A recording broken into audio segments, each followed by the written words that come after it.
सहनौ भुनक्तु सह वीर्यं करवावहै तेजस्विनावधीतमस्तु मा विद्विषावहै। ॐ शान्ति शान्ति शान्तिः।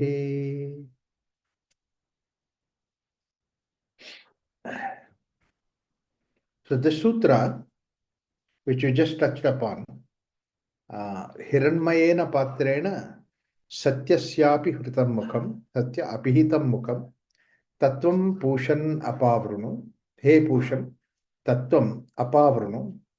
That's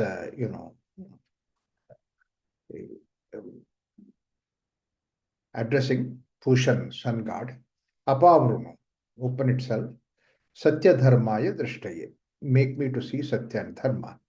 Drishtaye, give it to me. This is the idea that this sutra, the general meaning it gives. But it has a very important significance, sutra, because so far what we have done, the ideas of, Purnamadaha, Purnamidam, that was the basic principle on which this Upanishad is there. Creation is nothing but Purna. Unmanifest is also Purna. It is full means that it is complete in itself. It doesn't lack anything. So whatever it is there here is simply complete. That is the idea. And we have seen in this what is the material component of it, what is the intelligence component of it, the knowledge component in the form of Vidya, material component in the form of Sambhuti. All these things we have seen. Now he comes to the idea of the attitude behind this creation that we have. This is what he gives in the form of Hiranmayena Patrena Satyasyapihitam Mukham. This particular shloka or sutra is so important. This has been adapted as a Surya Namaskara mantra everywhere, most of the people. So that means to say it is a prayer to the sun god. What is this requirement of a prayer? There is something what is called as sadhana and the other is samarpana. Our first thing is the activity that we do, and second thing is the surrender aspect of it.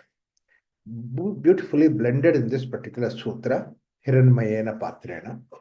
See, normally the concept is that the truth is covered by the darkness, not the light. Light opens up the truth. Light clarifies the truth.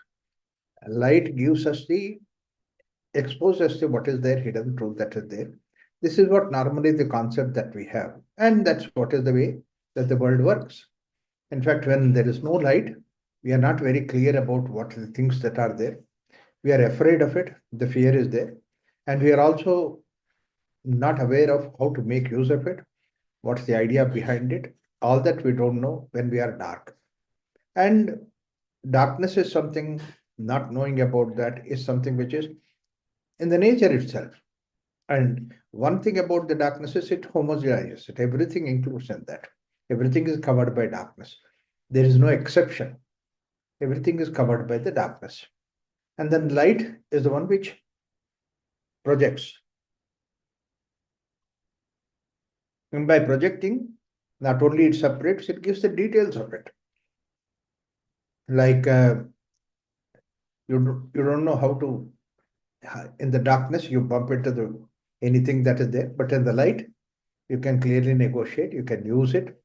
So all that is possible with the moment that the light comes.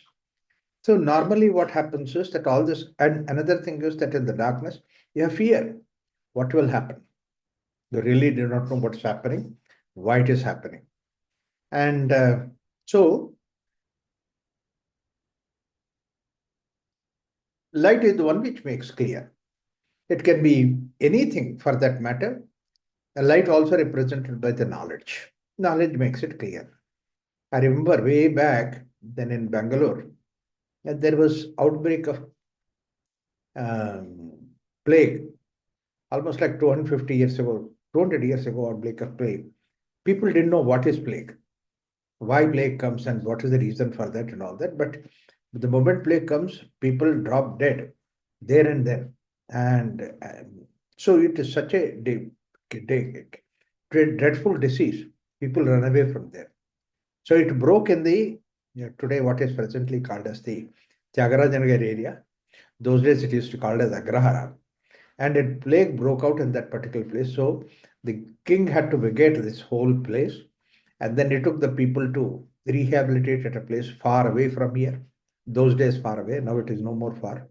And that's where Malleshwaram, the whole Malleshwaram built to accommodate the people from this plague victim area. So that's why Malleshwaram, you see that it has very organized way building has been done. And for 20, 25 years, 30 years that they were there.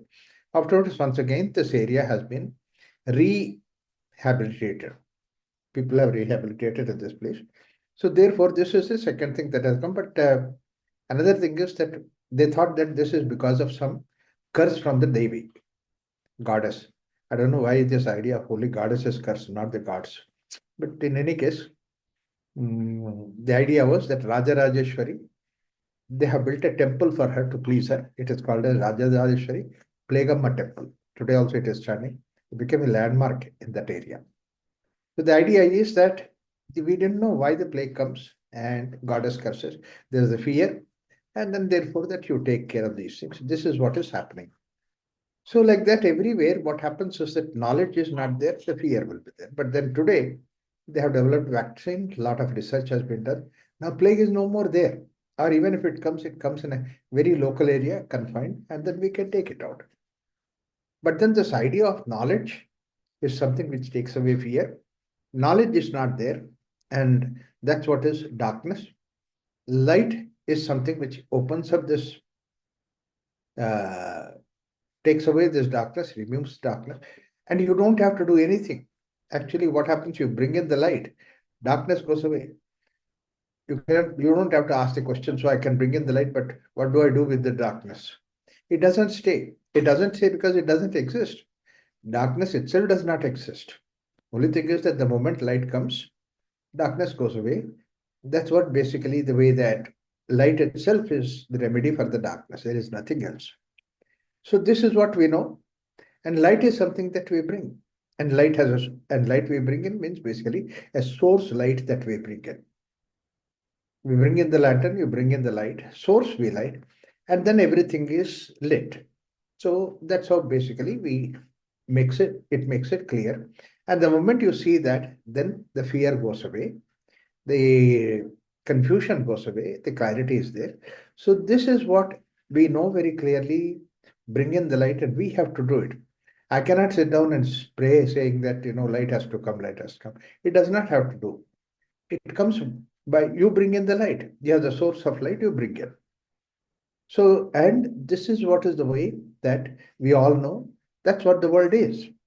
But then what happens is here he says that why he is praying to the sun god. Often people say sun is the one who brings us the light. That's okay, that's fine. But whether you pray it or not, sun rises every morning. Whether you like it or not, he rises. He comes there. And then he gives us light. You don't have to pray.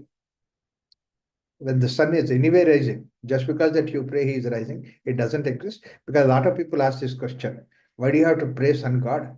You mean to say that he doesn't rise if you don't pray it? It's not like that. He comes. Two little American kids are sitting in the classroom and then ready to take food. At that time, one girl, she prays to the God, saying that God, merciful God, give me a nice food, and all those things.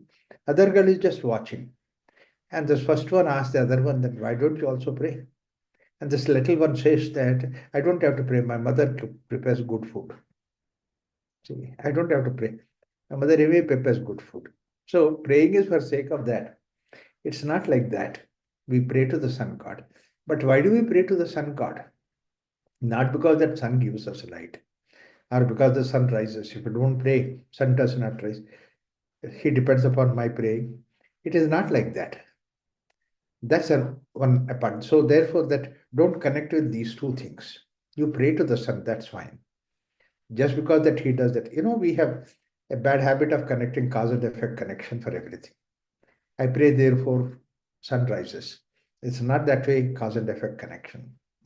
But then what is the idea? The further idea, he says that normally that we know that it is the darkness which is confusion and which is no clarity, and light is the one which gives the clarity. But now the blindness is because of the darkness. But it says that if the blindness is because of the light itself, what else can help? See, if the darkness is the cause for blindness, then you have the antidote. That's what is the light. Bring in small light, big light, whatever light that you bring in such a way that the light opens up. But whereas if the cause is for darkness, the cause is not the darkness of blindness, but the cause is supposed to be the light itself. When will you have the cause for the light? Because this is something which is we can't accept it. Light seems to be something which enlightens us, which opens us, gives us the knowledge. And sun and light, how can light have a limitation that it blinds us? This is where we need to understand the way that our perception of the world outside. The darkness, that is what is the Brahman, is unlimited. There is no boundary at all. Actually, what we see in the world outside is the boundaries. You see the boundary. The boundary is created by a sense which has got itself boundaries. So our senses have not only ability to perceive, but our senses are perceiving because that they have boundaries. This is very important thing because that we want to see that boundary. If I'm seeing some object, I'm also seeing that object not being there. Where object is there, object not being there, both these things I'm seeing. That's why an object is visible for me. If the object did not have any boundary, we don't see that. Like for example, wind we can't see because wind itself does not have a boundary. Whereas an object has a boundary. And boundary can be seen by a sensory organ because the sensory organ itself has a boundary. My eyes have a boundary, my ears have a boundary, my all senses have a boundary. Within that boundary that it can perceive, beyond that boundary it cannot perceive. Like for example, eyes have an ability to see. Therefore we see. That's only partial truth. The real truth is light, the eyes also filter certain amount of light so that some visible range of light is that only that we see. People of physics will know that the range of light is so big, out of which what we see is a small little band that we perceive. And beyond that or below that we cannot see. Whereas there are so many other animals, so many other things which can see beyond that. Like for example, we don't see the light below certain limit, whereas the same thing will below certain limit. There are owls they can see, the rat can see. Most important thing is we know very clearly mosquitoes can see us below certain limit. We don't see that. So therefore, actually there is one category of mosquitoes in Florida, they call it as no-see mosquitoes. That means you don't perceive it in but then morning you can get up, you see the whole body is blistered with the mosquito bites. You see, because that they have what is called a no-see mosquitoes. So that means that they can see which we can't see it. So there is a limit up to which we can do it. Not only the lower limit, but we also have an upper limit. Beyond upper limit, we can't see that. Sun directly, we can't see that because he is beyond the upper limit. Though he is the source of light, we can't see it because he's beyond the source, beyond the limitations. Not only that, even in our day-to-day life, we can see that sometimes you don't see it. Like you go to the cinema theater, and when you come out of it, actually that doors are open, you come out, it is, say it is a matinee show, it's a daytime show. Then the sunlight outside, you can't see because that seeing is not possible because you are blinded by the light itself. So when the light itself blinds us, what can help us? Same thing happens when you go to the test for your eyes and the doctor will put what is called as pupil dilator. Dilator means basically that does not permit the pupils to uh, constrict the light. So because that filtering is not there, that's why after the doctor's visit that you come outside, the effect of that pupil dilator is still there in your eye. That's why any headlight that comes in front of you looks like a whole big beam of sunlight. Actually, that's what his headlight is giving. But we have filter. That's why we see small little thing. And we also use filters. Like for example, the welders. Welders use the glasses which are absolutely dark. Actually, it's a big filter to see that all the other things is taken out, and your eyes can see where exactly you are welding. So all these things show that we have blinded by the sunlight also. We have blinded by the light. Blinded by the darkness is one level. Blinded by the light is another level. So we are blinded by the light. So that is why he says that the blinding happened because of the light itself. And in such a case, when the blinding happens because of the light itself, you cannot have any other light which can open yourself to see that you can see those things. You cannot see that. So therefore, if something has to be shown for that, then you have to pray to the light God itself, Sun God himself, to see that he opens it up. Unless until he makes you to see, you cannot see that. So that is why he says this prayer is very important. Because what is that which is cause? Because the cause for the uh, light, what is the cause for our clarity, can itself become the cause for our blindness. And when that cause, which is cause for the cleansing, can become the cause for the blindness, then what else can happen? Then we have to go to another important idea. That's what is the source light. Actually, that's why he says that you reveal yourself. Now, what is that blindness that he is talking about? Because basically, the sun is responsible for not only the light, but all the other things that is there because of the sun. Sun gives us health, sun gives us the knowledge. Knowledge is equated to sun. Everything is because of the sun only. The production, the wealth, everything is because of sun. Sun itself is the wealth. If sun is not there, where is the question of wealth? So therefore, that everything is because of the sun. Sun only gives us all those things. And not only that, when we have all those things, we take pride of those things. Like this year, summer was very good, monsoon was very good. Rains are also given by the sun only. That's why people say that, the farmers say that, and this nice summer is there. This year, the rains also will be very good. Winter is also very good. So it looks like everything is dependent on the sun. That's what Shastra say. Sun is the cause for everything in this universe. If sun were not to be there, we wouldn't have been existing. So our existence, our life, our food, our wealth, our intelligence, everything is based on the sun. So therefore, that basically sun gives us not only the light, but all these things are equivalent to the sun itself out of the light itself. So this is what the Upanishads say, that recognize that sun is the cause for everything. But then what he says is that once we have that, this very light itself, this very sun itself, this very product which comes out of sun itself blinds us. And what is the way it blinds us?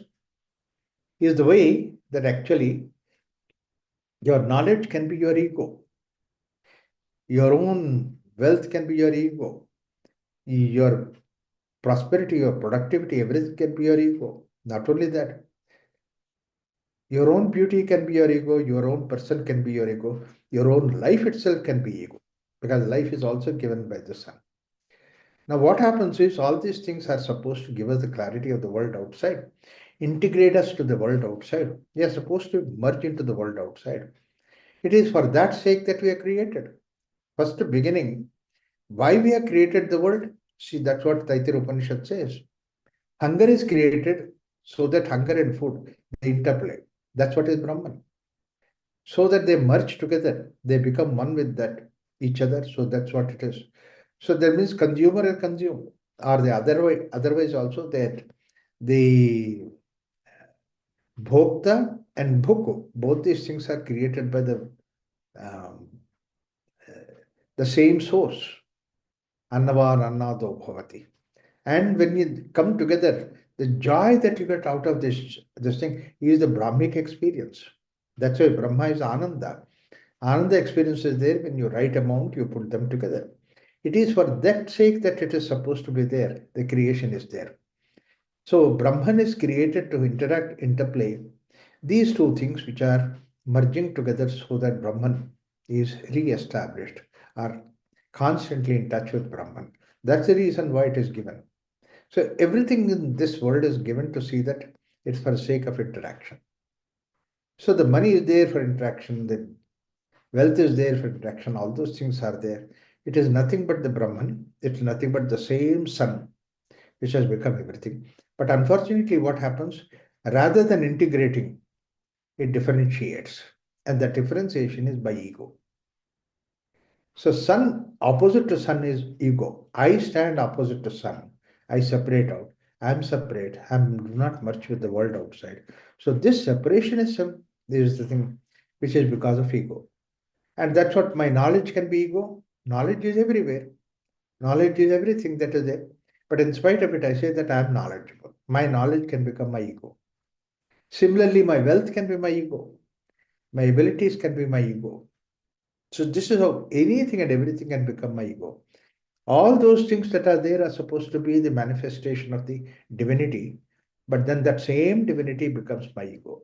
And the moment that becomes ego, I oscillate. Then it does not merge. It is supposed to be there for the sake of merging, but the merging does not take place. And that is what he says that.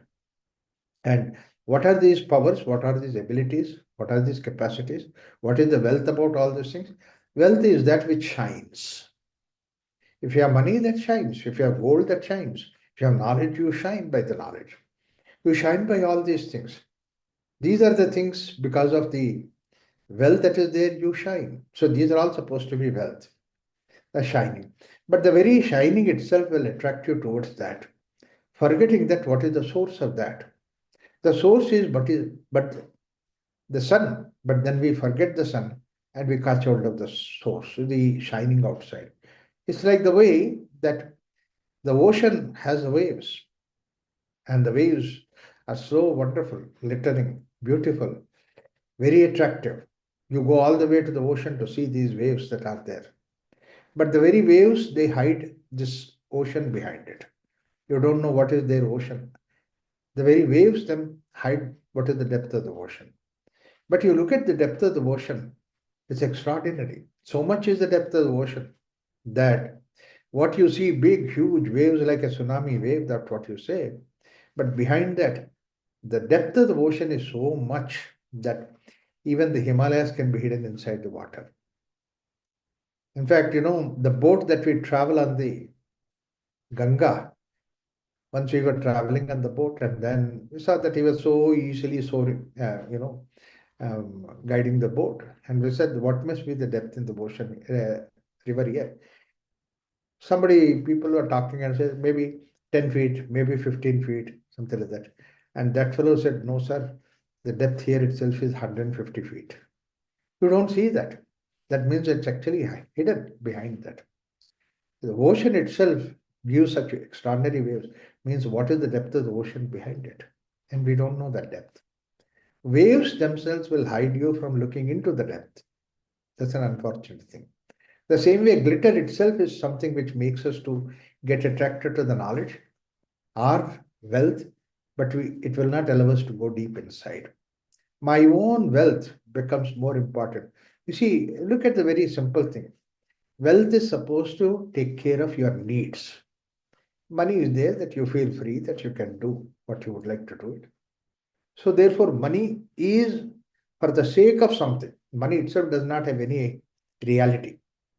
Money is a reality we have created so that we take care of other things. It's like the way in mathematics when we are solving a problem, we say that let the x be 100. It's not x is 100. Or let the answer be A. It's not A, but we try to derive it. It's only a support. Money is like just only a simple support. So that with that support of money, it's like the pole vaulter using the pole. Pole is not important. Once he reaches the height, he throws the pole vault and then he comes out of it. Money is like that. Money is important when it is useful. If that pole vault fellow keeps a pole with him and say, I will not give up this pole, then he is not an athlete at all. So therefore, basically, he has to give it up. Money is for the sake of that's why the name of the money is supposed to be currency. Currency is that which is constantly flowing. But then it becomes so important that money becomes so important, it doesn't flow anymore. You get hoarded into it. When it hoards into it, then you make money, beds out of money, you put the walls and money in the walls, etc., etc. Now it has become like a brick and no more useful that way. So this currency itself becomes important. Slowly, what happens is that its purpose is lost and the object becomes important. An object becomes important, object becomes your ego. Your money can become your ego. A wealthy man, a millionaire, he was shouting at a beggar, saying that, hey, get out of here. You know who is coming here. And that beggar also shouted, why are you shouting at me? We are in the same profession. And then he was shocked. He said, you are a beggar and I'm a millionaire. Why do you say that we are in the same profession? Yeah, you are struggling for your second million. I'm struggling for my first million. I'm also in the same path. The only thing is you are in the later step. I'm in an earlier step. That's all the difference. That means actually your money has become your ego. So this is what happens when the means has become your ego. The money has become your ego. The knowledge has become knowledge is something which can give you clarity. It gives you openness, but the knowledge itself becomes your ego. All these things become your ego. Then you don't move forward because moving forward is when we take care of needs and then go beyond that. Needs belong to the body. Anna belongs to the hunger. Annadaha. Once you give that, later on that you need to go deeper into it. But then why we don't go deep into it? Because it's so attractive. The money that we have, the building that we have, the house that we have, all these things, knowledge that we have becomes our ego because they're so shining. They have extraordinary. The shine comes from the sun itself. Like the way the clouds we see, the clouds we see because of the sunlight itself. But the clouds hide the sun. Our own knowledge can hide the sun itself. What is the source of knowledge? And our own, that is what Shankaracharya Sisha Hastamalaka says that, or Sureshwaracharya, he says that Ganachanna Markam Ganachanna Drishti. We see, we say that sun is clouded. Actually, sun is not clouded. You cannot cloud the sun. Today, you know the science that sun is so far away. Cloud is around the earth. Cloud goes even just a few miles above, few feet above. The cloud will melt away. It will not exist. And in fact, you travel by the flight. You always fly above the cloud itself. So you know that clouds are around the earth, not the sun. But then we say that sun is clouded. Sun is not clouded. And also that sun is so big that you cannot cloud the sun. Earth is so small, so tiny in front of sun. Earth can be clouded. Not the sun can be clouded. And we don't cloud the whole earth. There's little part of the earth that we cloud around where we are. That's what. But the cloud is also shining because of the sun itself. If the sun were not to be there, you would not have seen the cloud. So therefore, basically, sun is, we say, but then why he says Ganachanna Markam, Ganachanna Drishti? My Drishti has been Ganachannam. That means it is crowded. Arkam is not. Ganachanna Markam, we say that sun is clouded. Why? Yatha Nishprapannam Chati Mudha. Is Mudha. That's what he says. Why he says like that? Idea is because how can I say that the sun, earth on which I am sitting is crowded? Because my ego hurts. Because of that reason, we say that earth is not clouded, sun is clouded. You cannot go to that. And sun, therefore, essentially it is. And you see the cloud you, like the way clouding the earth is so small, tiny. Sun, you cannot cloud it. Whereas to cloud you don't even require the whole mass of cloud. One speck of dust is sufficient to blind your eyes. Eyes can be blinded with one speck. So that means to say what you are blinded by is such a small little simple thing. Nothing. And that becomes your ego. So unfortunate that it can become our ego. Any small little simple thing can become ego. We become egoistic about that. And that ego clouds us because this particular knowledge that we get is shining. That's why he says, Hiranmayena patrena satyasyapi hitam mukham. It is like the golden lid in a golden, it's in a golden box covered by the jewels. And because of that, you are hiding behind that. The analogy there is golden box and the jewels that are bedecked on top of it is like the way that the wealth of knowledge, wealth of this, wealth of material, this is the thing which is clouding us. So therefore that you get caught up in that. If it were to be, this is golden chain. If it were to be iron chain, at least that we feel like getting out of that iron chain. We feel that it is the shackles, iron chain, whereas the golden chain, somehow we don't even feel that it is shackles. We say we enjoy that golden chain. We don't say that it is it's like a bondage for me, hiding them. And you see that more and more rich people, more and more you have, more and more chains to have around you.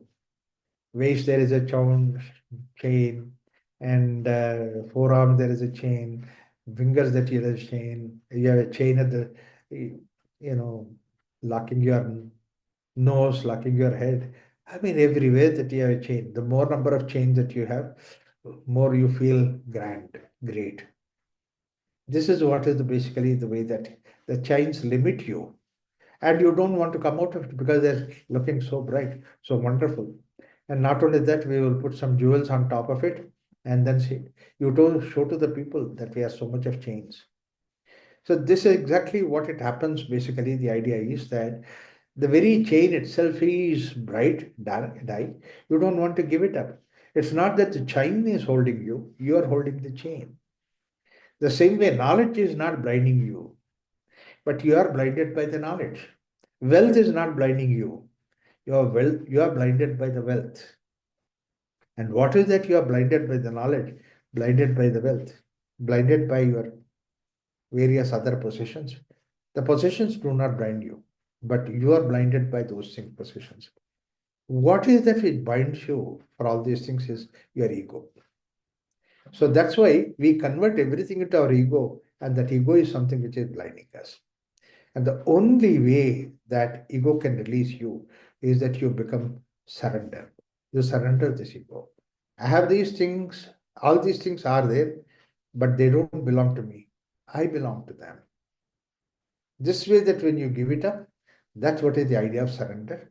Then what you recognize is that the wealth that you have, knowledge that you have, everything becomes like the sun god himself.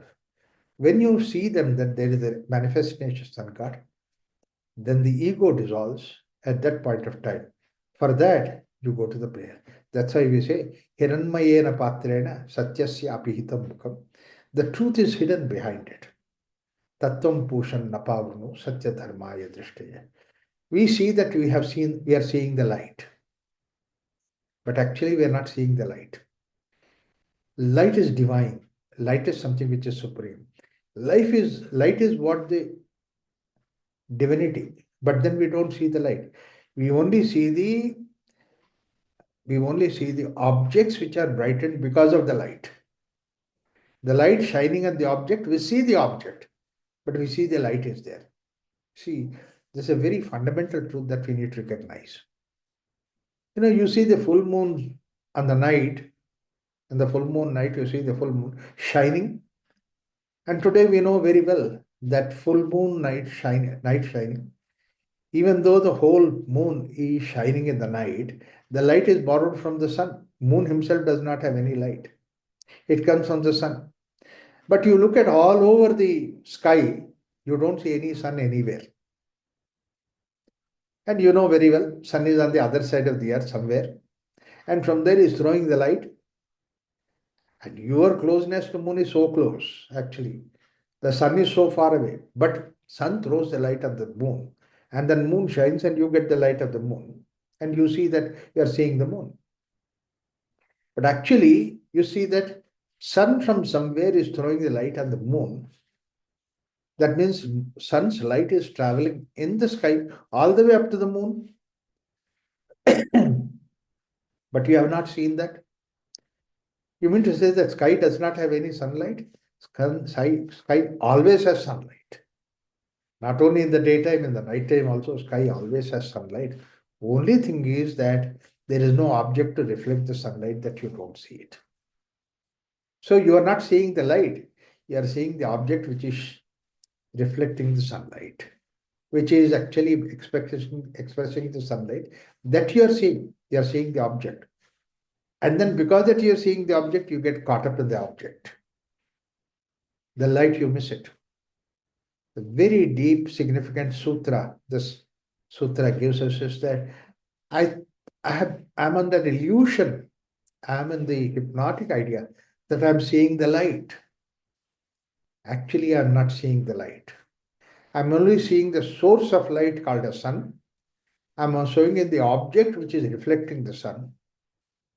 But I'm caught up between the source and the object, but I'm not seeing the light. And the object light shines, therefore I see the object. Therefore, I get caught up in the object. If I see that, I can see the light, not the object. And that light should be the sourceless light. Sourceless light. Meditation, people come across this sourceless light. That's very important aspect is that when you are meditating, a stage will come in meditation, you dissolve your ego so much, ego becomes so shattered. That means to say the source is shattered, source of you or source of anything that is shattered. When that source shattered, then what you see is the only flow of light. This is what many of the saints that they have expressed that they have seen the light. This is what is called as actually enlightenment. Enlightenment is the approach toward the sourceless light. And when the sourceless light that you see that, it means you are not seeing through the senses also. It means to say eye is also not there. Only I can catch the limitation of the eye is I can only catch this source given light. And you see your consciousness is in touch with the direct light itself. And that's what is the light that when you're in meditation, suddenly you see a flow of light, but there is no source. Source is not there. Don't look for the source. And an approximation of that is what we call it as Sandhya. That means to say after the sunset, you see that before it night happens, there is a place where source of sun is not there, but still approximately you see the light that is there. And what is that light? Sandhya light is a very pleasant light. And there is another significant idea about that Sandhya is where the day is not there and the sun is not, and the night is not yet started. Day is over, night is not yet started. That's what is Sandhya. Sandhya is where pairs of opposite completely merge together into one. That's why Sandhya is a time of Sandhya, is a time of our prayer, our surrender. That's why many times even prayer is called as Sandhya itself. Whereas Sandhya is that junction where the sun is not there and the night has not yet come, but you merge yourself into that. The sourcelessness and the thing where pairs of opposite is not there. Source is there, then immediately source is there and object is there where it is reflecting. That means to say the pair is there. Where the pair is not there, when it becomes Advaita, that's what is the time of Sandhya. This idea is that you take me to that, and that means source is there, ego is there. Either the sun called as ego, or otherwise that you are seeing is an ego. And this ego is not there. Neither the source is there, nor perceiver is there, but only light is there. Normally, what happens with us is that we are always in Tripudi. Tripudi is subject, object, perception, perceived, and the perceiver. These three things are there.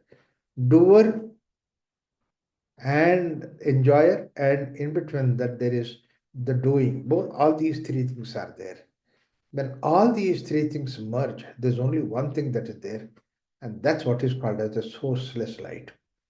And that is what we also have in extraordinary, wonderful truth in this sadhana. What we call it as, it is supposed to be this anahata shabda. Ahata shabda is the source emitted shabda. That way you beat something and the sound comes. You bring the bell, something comes out of it. Whereas a sourceless sound is anahata. In fact, there are people who represent people who have meditated. They see that when they're sitting and meditating, then they themselves become the Omkara Natha. It's not that somebody they are saying Omkara. It happened in the case of Swami Ramtirth. His disciple Puran Singh. Puran Singh was his good friend and also became a disciple. They were there together. Long time back in 1940s he was there. 1930s he was there, Swami Rama. Puran Singh was sleeping along with Swami Rama in the room. And suddenly Puran Singh started hearing the Omkara Shabda. Om Shabda that's happening. And he looked around. Where is that sound coming from? And Ramtirtha is sleeping. And then he was sleeping. Ramtirtha is sleeping on the cot. He was sleeping on the floor. And sound is coming. He looked through the window. Where from it is coming? It is all darkness outside. There is nobody there. Then he opened the door, went outside to see where is that sound coming from. When he went outside, he did not see anybody there, anything there, any sound there. Again, he came back into the room, closed the door, closed the light, everything, slipped back. Again, he started hearing the sound. He has really been not only surprised, but he was also a little bit afraid. Where is this sound coming from? Then he went closer to Swami Rama and he was sleeping, but at the same time, the body was reverberating with the sound of Om. That reverberation of Om is the causal state of all of us. And in Swami Rama, he was touching that causal state, therefore he was producing that sound Om. It is called as Anahata Shabda. Somehow we say that, unfortunately people don't know about this truth. They keep saying that. So let us say Ahata Om, and people say Om. And now let us chant Anahata Om, Om, again people chant. So this is Ahata, this is Anahata. I don't know what is it like. But really, if you understand it, you go to that level where sourceless sound that you go, sourceless light you go, sourceless knowledge that you go. All that knowledge that we have is a sourceless knowledge. That's what is Upanishad. Why you call it as Apaurishaya? That means it is sourceless knowledge. Rhythm is that kind of knowledge where it is sourceless. So all these things are the level where, subtle level that he talks about, it itself has to reveal to us. You dissolve and then that reveals. You consciously dissolve. But it's so difficult for us to dissolve. We start to be there. I want to experience that. The moment that I is there, experience is not there. Experiencer is not there. Experiencing is not there. You become mere experience yourself. Source is not there. Receiver is not there. But sourceless aspect is there. That's what is Spandana. This is what Shastras say. Spandana matrameva Jagat. Jagat is nothing but the Spandana. That is the level where we say Brahman is made out of the sourceless kind of an activity. The source is Brahman and sourceless activity is what is this creation. That's why in creation there is no question of I, ego. Wind is only a force. It blows. There is no source behind it. Sun rises, there is no source behind it. A river flows, there is no source behind it. So this is what is, then what is there? It's only spandana. Just imagine that you throw the stone in the water, you get the ripples. Ripples are created by the stone dropped into the water. Imagine that ripples are created without even stone, without water being there, without a lake being there. That is what is sourceless sound. And this spandana is the beginning of the creation itself. That's why Upanishad says, Spandana matrameva jagat. Jagat is made out of the spandana. So let's go to that state in the case of meditation. That's the idea. He says, Hiranmayena patrena, satyasya apihitam mukham. That's what is the truth. Tattvam pushan apavruno. Hey pushan. Pushan is a very beautiful word. Pushan means one who radiates. Sun radiates in all directions. Himself not being there, he radiates. He's talking about the sun. Our sun is something who borrowed from the sourceless sun behind it. And that sourceless sun is supposed to be Brahman. From there, he borrowed the sun and he gives us this light. He's only a nodal point. Like that, we have in this nature, there are so many nodal points. That's what he says. Hey, Pushan. Pushan means basically that from who has Ekashe Yamasurya Prajapatya Vyuham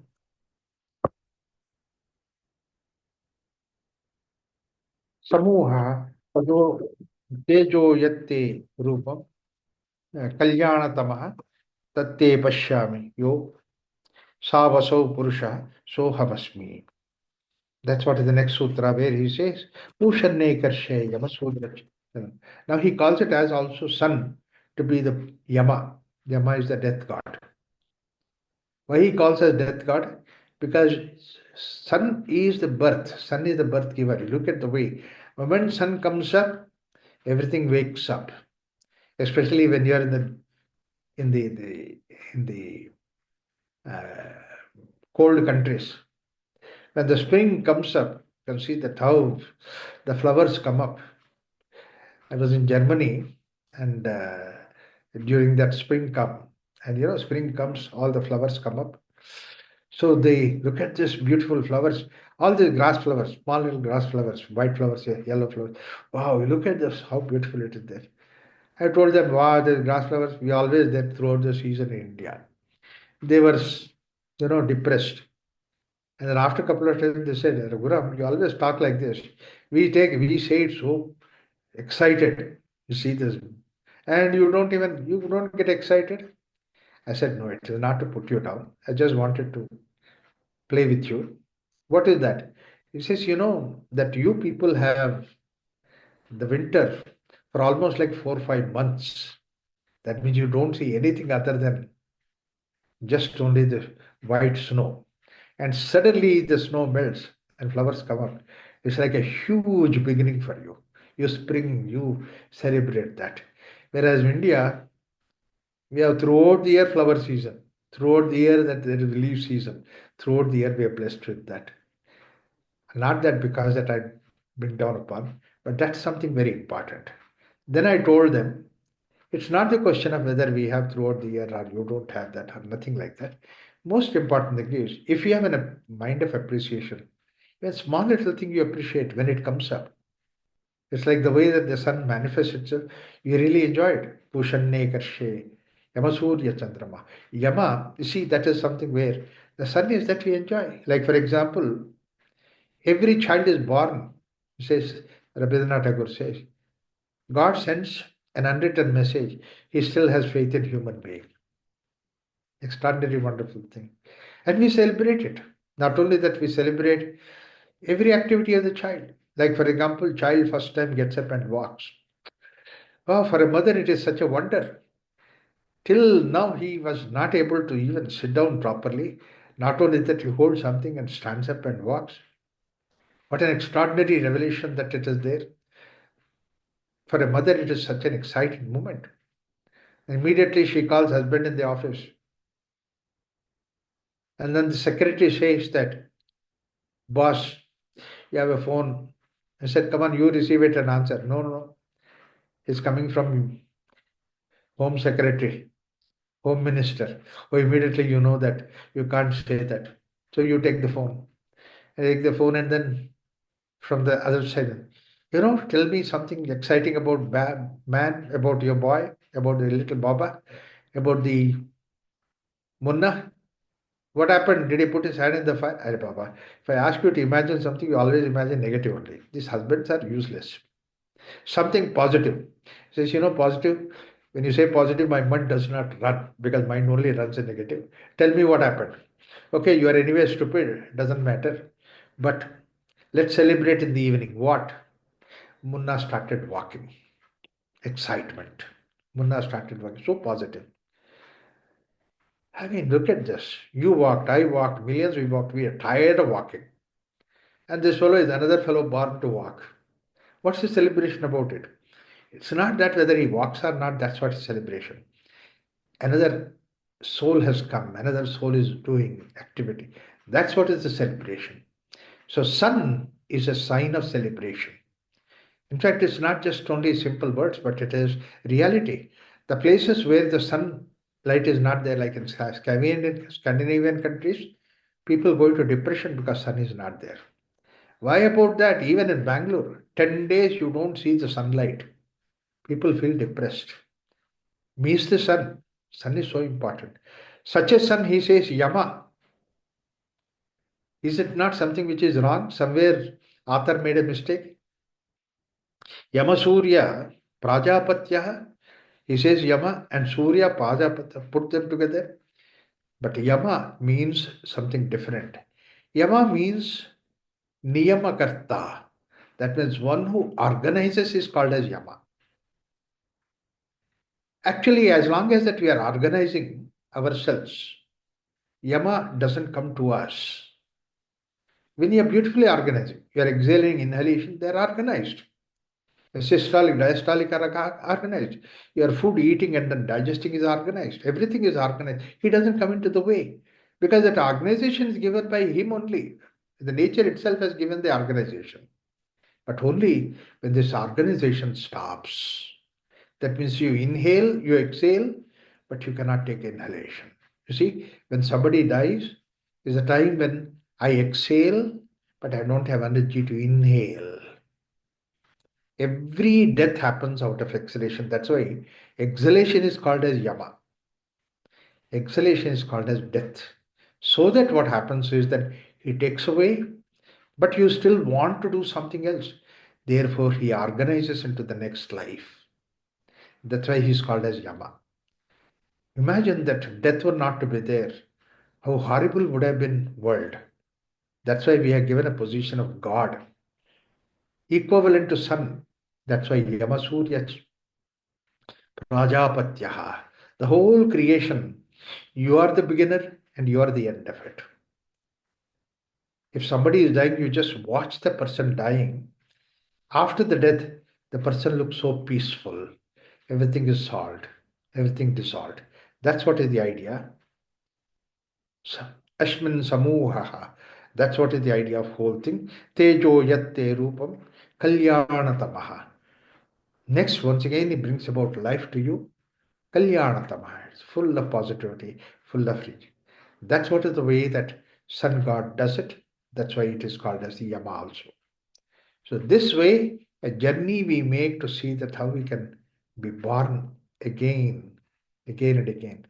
To see that it's our desire to be born. We have so much of agenda to do it. That's why we are reborn.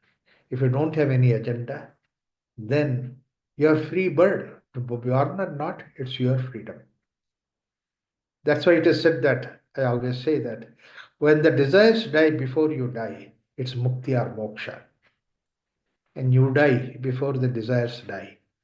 You will come back. That's only mrityu. Mrityu happens to the body.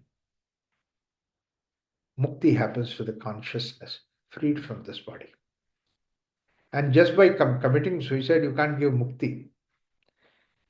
Suicide indicates only thing is that with this body in this way that I don't agree, but trying to come again with a new kind of life, new kind of this thing. That's what is suicide. Real death is not suicide. Real death is where you dissolve your ego, your desires, where everything is gone. Then that's what is the real death. Then what happens is that you are one with the freedom. We see the people who have taken birth again and again, but they have taken birth with the freedom. They don't have anything else to, any agenda to follow. That's what Krishna says. He doesn't have any agenda to live. This in Bhagavad Gita, he says, Namam karmani limpanti, name karma phale smritaha. I have nothing to come back. I have nothing to hold on to it. Whereas, and that's the reason why Krishna says to Arjuna, saying that, Bahuni me janmani vyatitani Arjuna. You also came many times, I also came many times. Tani aham veda sarvani. I came here every time with that awareness. Naham vedi satatvasu. You don't know it. Because you come out of bondage, I come out of freedom. Let's become one with that freedom. That's what is mukti moksha. Coming and going is not important, but becoming free is something which is important. We are given greater importance to mukti or moksha than the mrityu. That's why we say that mrityu is for the sake of all that which is definitely anyway dying. Amritatva is something which belongs to you. That's why we say that vidyayam cha vidyam cha yastat vedo bhayam saha avidya mrityum tirtva vidya amritam ashrute. You become one with the amritatva. That's what is these two shlokas of prayer, sun god that we have gives us. I'll stop it at this level. And any questions that you have, you can see that. Otherwise, next time. Namaste, Ramji. Sindhu here. Namaste. Yes, oh, Sindhu, you are here. Nice to Yes. see you. Uh, It's always nice to see you, and more than that, to hear you. So it's just 2 times in a week now. So I'm lucky. so nice. Yeah. Very good. So I have 2 questions. Yeah. First one is that we go to the temples, right? So you Yeah. always see the our idols Idols. Yeah. being decorated by with jewels, right? And if Flowers, not jewels, jewels, everything. even with garlands, right? Yeah, flower garlands. So so are those worldly things not the ones that we are attracted to while we are praying to the god? If we say that is idol worship, right? Because they're piece of stone, right? I mean, we See, right. that So is why correct me. Yeah, go ahead. every idol is that where before we do that, we do prana pratishtha. Mhm. That means to say we give life to that. It's a living. You know that ritual, you need to see that the way that they do it is very spectacular. We have done this prana pratishtha for Dakshinamurti temple in Prashanti, and I was totally involved in that. Mhm. We did this of fasting and all that, and we did the puja. Last 5 days, morning to evening, we were doing various puja. And in front of us, literally, after the homa, everything, they brought us the stone images. They're literally stone. Mhm. Okay. But then we did the whole day doing the prana pratishtha. In fact, in the Ganesh puja that you do it, and the mantras that they do in the temple that when you go, actually initially that 5 minutes is supposed to be prana pratishtha. Invoke the prana. But here we did the whole day with fasting, with the ritual that we do, the prana pratishtha, saying the mantras. He made us to say the mantras. Mhm.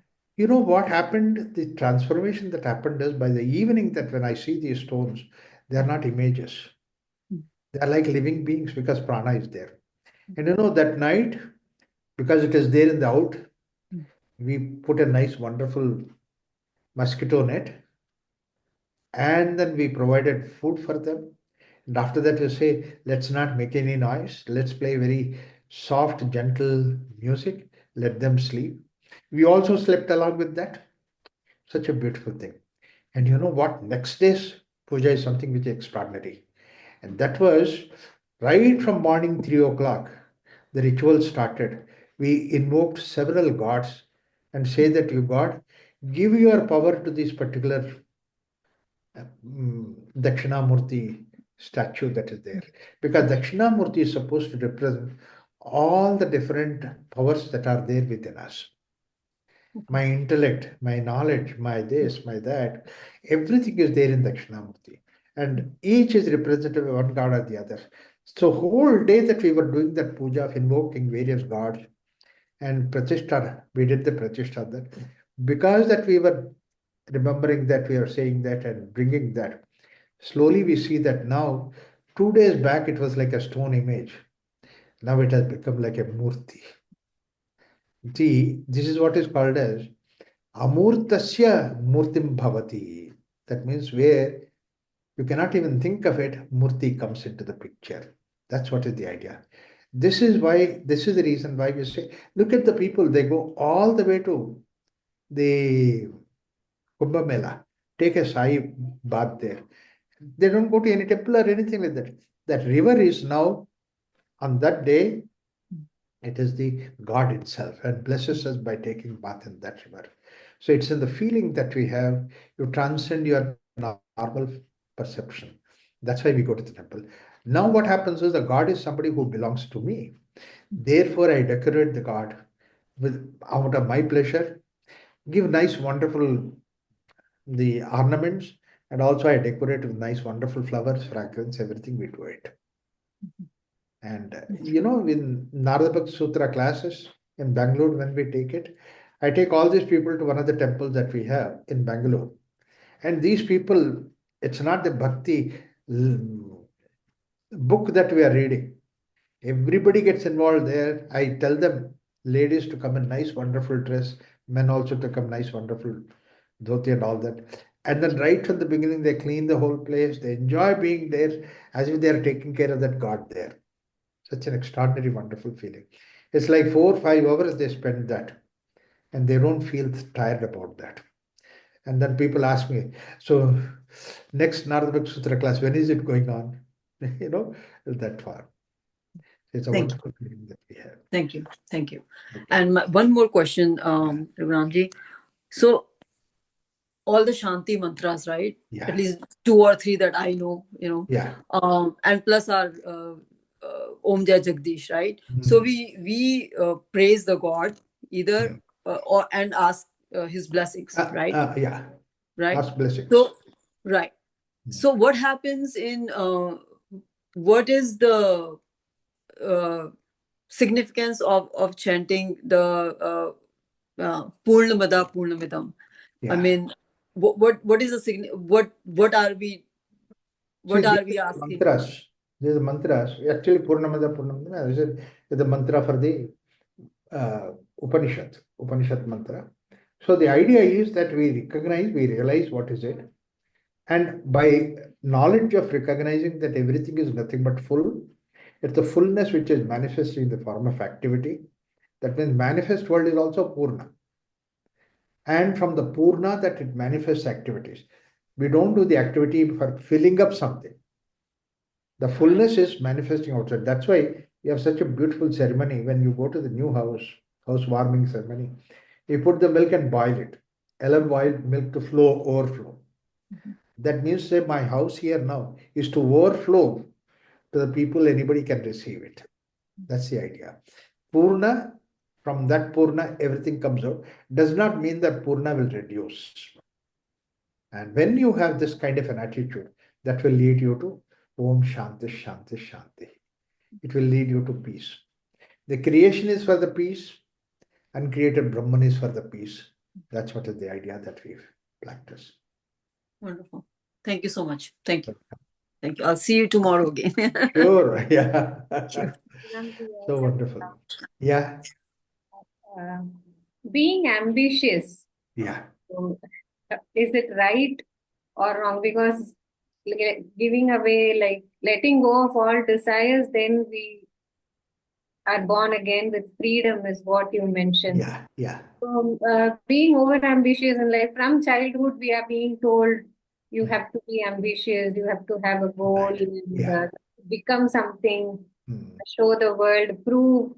So, all this proving and running behind that ambition, is it right? Or Ah, you see, this is the difference between the Western psychology approach and the Indian philosophy. Western psychology says that you must have the feeling of negativity so that you work, makes you to drive. You have to have a fear so that you have to drive. Indian philosophy says no.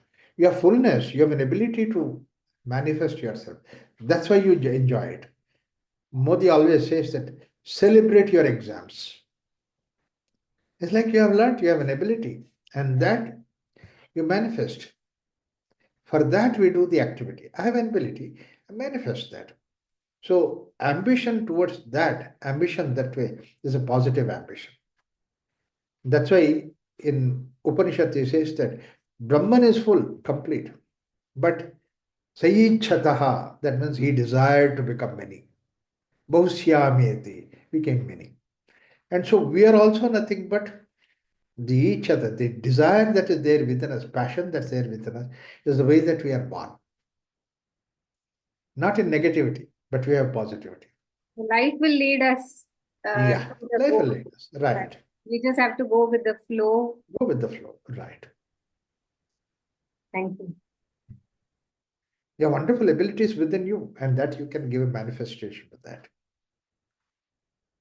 Like, the recently I was seeing in one of the national parks that was there, a, a car was driving and suddenly they had stopped because a group of about 8 10 peacocks were there. And suddenly, I don't know what happened to all these peacocks. Every peacock opened up their unfurled. They're just sitting. And there is one peacock came and jumped onto the car and also it unfurled. It's like a celebrating. The peacocks didn't want anything, they just celebrate ability. It should be like that.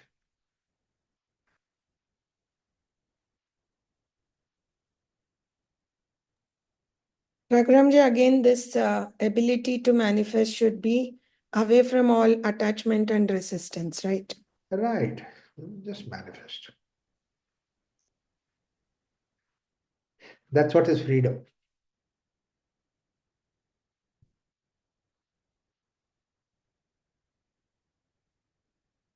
Wonderful.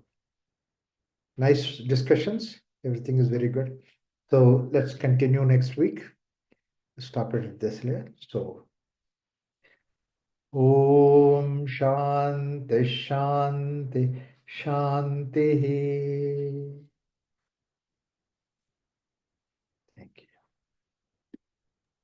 Thank you, Raghuramji.